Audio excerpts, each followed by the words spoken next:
बिस्मिल्लाहिर्रहमानिर्रहीम अस्सलामु अलैकुम रहमतुल्लाह। पाकिस्तान में इस वक्त 8 फरवरी 2024 तो बिल्कुल सर पर एक गहमा गहमी है सियासी। आपको हर जगह के ऊपर जलसे जुलूस, सिवाय इमरान खान के पीपल्स पार्टी वाले, नून लीग वाले और हर जमात का आपको जलसा नज़र आता है।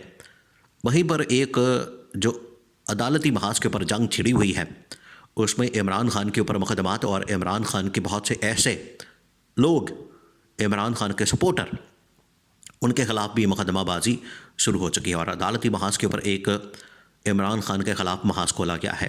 एक इमरान खान की तरफ तोपों का रुख किया गया है। अब जनरल फैज़ हमीद साबिक DGI उनका भी एक केस चल रहा है, जो कि जस्टिस शौकत अजीज़ सिद्दीकी, उनकी बरतरफी का केस है सुप्रीम कोर्ट ऑफ पाकिस्तान के अंदर। चीफ जस्टिस काजी फाइज ईसा के सामने 5 रुकनी बेंच है, कोर्ट रूम नंबर 1 है। ये अहम तरीन मुकदमा, जिसका बराह रास्त ताल्लुक़ फैज़ाबाद धरने के साथ साथ जो जस्टिस शौकत अजीज़ सिद्दीकी हैं, उनकी बरतरफी से बनता है। अब ये मुकदमा जो है बहुत पाकिस्तान के ताकतवर इदारों और ताकतवर शख्सियात के साथ डील करता है।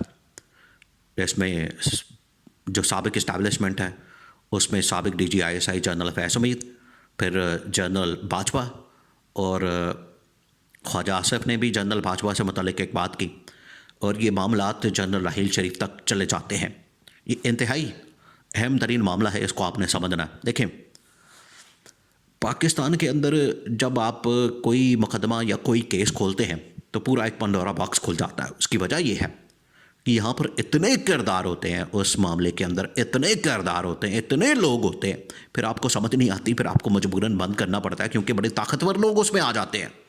अभी ये जिस तरह से इमरान खान के ऊपर मुकदमात बनाए गए हैं, उसमें इमरान खान को तो सिंगल आउट कर दिया गया कि भाई बस वो जो मुकदमा बनाना है इमरान खान को इसमें टांगना है, इमरान खान के ऊपर करना है।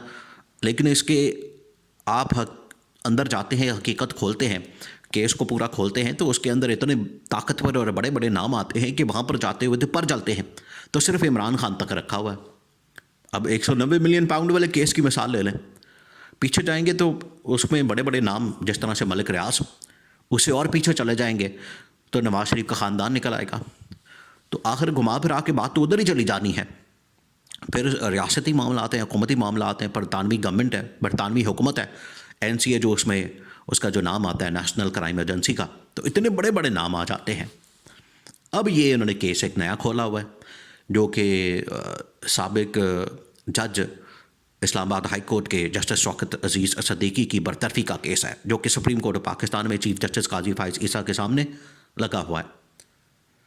अब ये जो केस है, असल में ये बरतरफी का केस है। इसका जो जस्टिस शौकत अजीज़ सिद्दीकी हैं, जस्टिस शौकत सिद्दीकी, इन्होंने इल्ज़ाम लगाया हुआ है जनरल फैज़ हमीद के ऊपर कि ये मुझसे आके मिलते थे, मुझे आके डराते थे, धमकाते थे और मुझे कहते थे कि तुमने ये मुकदमा इस तरह से चलाना है, इस केस के अंदर ये सज़ा देनी है, इस केस के अंदर ये करना है, वो करना है।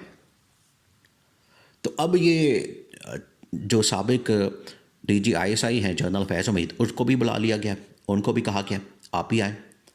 अब साबिक DGI जनरल फैज़ हमीद ने तो अपनी स्टेटमेंट रिकॉर्ड करवा दी है। अब जो स्टेटमेंट है वो बहुत अहम है। स्टेटमेंट के अंदर रिकॉर्ड जो करवाई गई है, जो बयान रिकॉर्ड करवाया साबिक DGI ने, जनरल फैज़ हमीद ने, उन्होंने कहा कि मेरा तो इससे कोई ताल्लुक़ ही नहीं इस केस के साथ, पहली बात। दूसरी बात ये कि ये जो जस्टिस शौकत सिद्दीकी मेरे ऊपर इल्ज़ाम लगाते हैं और साथ में एक और जो ब्रिगेडियर है वहाँ के, जो इस्लामाबाद के सेक्टर कमांडर हैं, ब्रिगेडियर इरफान नामे, ये इल्ज़ाम लगाते हैं मेरे ऊपर। ये इमरान खान का दौरे हुकूमत है। देखें, इसकी थोड़ी सी बैकग्राउंड को भी आपने समझना है। ये इमरान खान का दौरे हुकूमत है। इमरान खान के दौरे हुकूमत में ये सारे मामलात, बल्कि उससे पहले की बात है, उससे पहले की बात है, इमरान खान का दूर दूर तक इस मामले से कोई ताल्लुक़ नहीं है। लेकिन फिर वो मामलात उधर जाते हैं, इमरान खान की तरफ ले जाना बस मकसद होता है कि किसी तरह से बीच में इमरान खान को तो घसीटे हैं।